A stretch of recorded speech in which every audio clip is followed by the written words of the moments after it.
I'm good. I'm good. Okay, so for everybody in the room, how do you apply what you guys specialize in right now to the Black experience?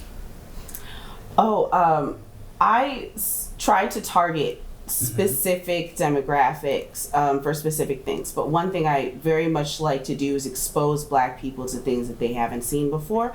So a lot of Black people have never tried yoga, and just say, okay, well, let's try one move. Let's just try 3 moves, just 3 moves right now. Well, 5, and just exposing them slowly has been a lot of fun. But also exposing people to other businesses in the area while we do yoga. So I'd like to tell people about ICE's business, because I know that they want to do yoga, they might want to smoke, they want a lip balm that's going to lighten their lips afterwards or soothe their lips. So now I'm going to do some yoga with you, and I'm going to give you this lip balm, and then I'm going to give you the flyer, and just continuing that connection, because we do want to support each other and connect. Okay. Shout out to Ice with the natural products. Thank you, Kris. Thank you. Okay. Ice, what? So I would say I try to increase the comfort level of Black men with like it being okay to take care of yourself. And tell me more about that. Self-care, skincare, it's all cool. Like, it's cool to do yoga, it's cool to wash your face, it's cool to do more than just wake up in the morning and put water on your face. You can put a cleanser on, put a tone, you can put a toner on, put some moisturizer on, treat your skin nice, it'll be noticed, it'll be appreciated by people too. And you'll appreciate it more too. Like when you look at yourself every day, you say, wow, like my skin looks good today. Like I'm drinking my water, I'm doing my cleansing. Black boy joy. Yeah, exactly. And I know that I guess there's like a big stigma in the world overall about like men with not being in what I guess people perceive as vulnerable spaces or feminine spaces sometimes. And I think that it's important to not categorize things like self-care as feminine and things like that, like some people tend to do. It's for everybody. Like everybody needs self-care. Everybody needs to hydrate, moisturize, exfoliate, cleanse. That's what your self-care looks like? Yeah. Okay. Tell me about your routine. I am the guy who, when my girlfriend wants to go to get her nails and feet done, I want to go too. Yeah, it's very relaxing. They have massaging chairs in there. Like it's a great time. Like I with a bag in it. I feel you. Important. I don't understand why anybody in their right mind wouldn't want to do something like that to relax after a long week. Your feet hurt. It's nice to get spa treatments. It's nice to get a massage. Like if you've never gotten a massage before and you are in your 20s, you desperately need a massage. Like your back has gone through some things in your life, I promise you, and you need to help your body release and cleanse, and your skin has dead skin cells on it, so you have to cleanse your skin. Like you have to wash your face, you have to wash your body, and wash your hair and things like that, just to keep your body optimal. Have you ever found that you get lost in the process of taking care of yourself? Like you have a day that's supposed to be 5 minutes and 15 minutes. Oh later, you're like, man, I feel good, but 15. So actually, I recently started doing a thing for myself where, and it varies because some days I actually do have something that I really need to do. But now I'm trying to put my phone on Do Not Disturb for an entire day, one day out of the week. And how people feel about it is not my concern nor problem. The world will not blow up without my presence in it. The The world does not revolve around me. Please don't try to revolve the world around me. I don't want to always be the person that people go to, even though I do appreciate being that person. I got to take some time back for myself, because if you try to pour a nice glass of wine from a nice empty bottle, a nice nothing is going to come out. So yeah, I got to refill my wine bottle and relax. Okay, bottle. Okay. Christian, you next. I like all of this because this is all therapy. Self-care is extremely important, but for me in the Black community, I mean, becoming a therapist was extremely personal. I had a traumatic event that happened 15 years ago, and I had to process it for myself, and so I know what PTSD looks like for us, and I think that trauma is it's on a spectrum, right? And so we all experience trauma in some aspects, especially I'm not even going to just say Black community, because I also think all of us are Black, but that's a whole nother topic.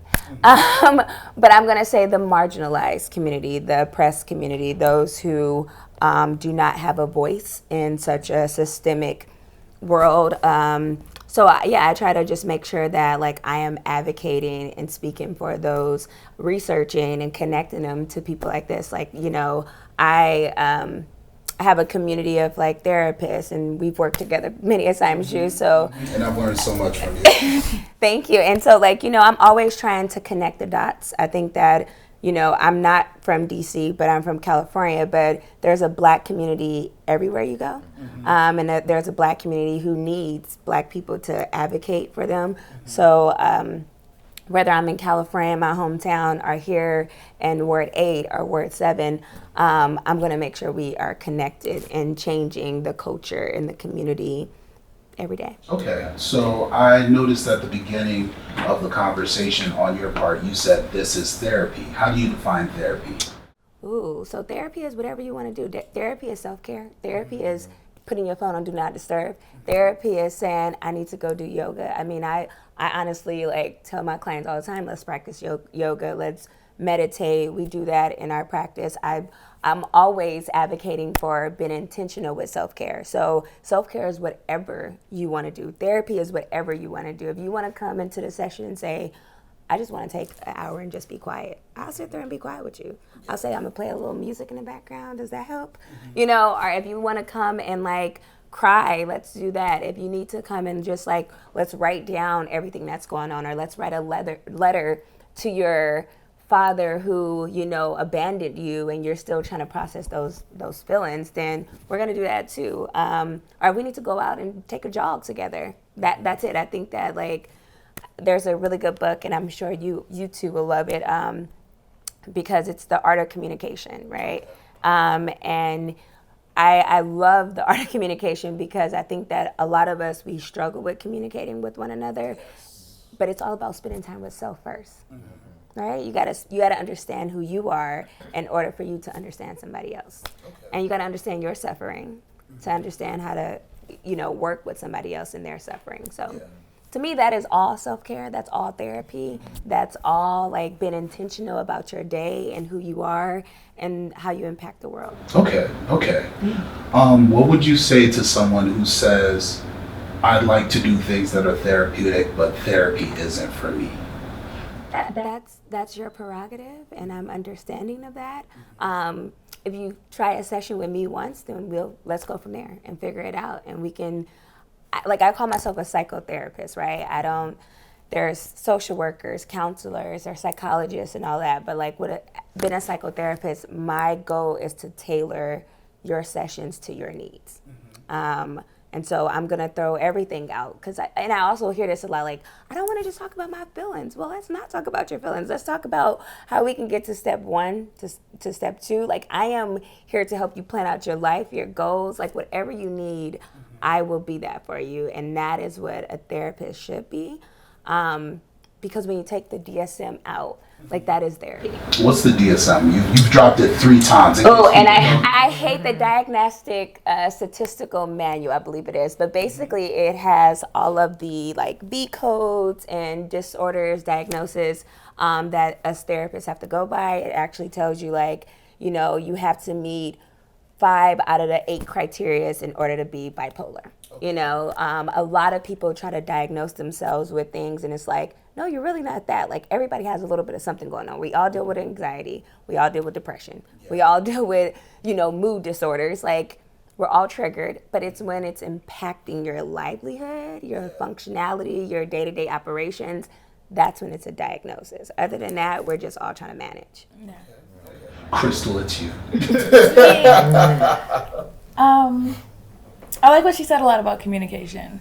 I feel like in my classes is one of the first times that a lot of my students communicate with themselves. They find that mind-body connection that they may not have connected before. They realize that with a clear mind, I can perform better. I see clearer. And then you can use that kind of thing to take messages from yoga. Like if we're in crow pose and I say, well, if you look forward, you'll go forward. If you look down, you're going to fall on your face. And they're like, damn, if I look down, I'm going to fall on my face. Like, yeah, everywhere. Like, not just in this pose, but that is how life works. So it's just little things like that that I think bring people into it and make them stay with it, because once they find that mind-body connection, they're like, okay, well, I got a little more work to do here now, because I didn't even know this was a thing, and now that it is, I can begin to work on it. And Kris, you probably can attest to this, certain postures that you may enter into will make you feel certain things, and these certain things that you feel are sometimes uncomfortable. And, you know, I've had students just stop and just start crying. And I'm like, oh, it's fine. Just, you know, take a rest, hang out. You can keep moving if you want. Like, don't let your tears get in the way of your class, you know. So you allow them to be in their moment. Absolutely. That's what the entire class is about. Everyone is in their moment. That's why some people are standing with their ankle above their head and some people are in child's pose, just composing themselves. So it's all about how you feel and what's going to make your moment better. And I try to give tools for them to take that outside of the studio, off of the mat. To find these tools, like I said, if you have road rage and, you know, you give a nice deep breath or a long scream and, you know, you're no longer wanting to run them over with your car. So it's just a lot of, like she said, communicating with yourself, finding that mind-body connection. If my chest hurts, finding out why. Is it because I'm tense because I have something to do that I haven't done, or is it because I need to rest? Is it because I need to go get checked out? Like, what is triggering this moment? Was there something that just happened that made me feel this way, or have I been feeling this way for quite some time? So it just gives you the opportunity to check in with yourself. Without outside influence. When people are in class and on the mat, they're moms, they're teachers, they're entrepreneurs, they're therapists, and this is probably one of the only moments they'll have to themselves that day, because then they have to go back, have to go to work, have to take care of the kids, have to deal with husband, wife, whatever. So they actually do value that 60 minutes to themselves. Like, this is for me, this is what I'm doing, and I'm not doing it for anyone else. I'm glad at how you guys apply these applications within the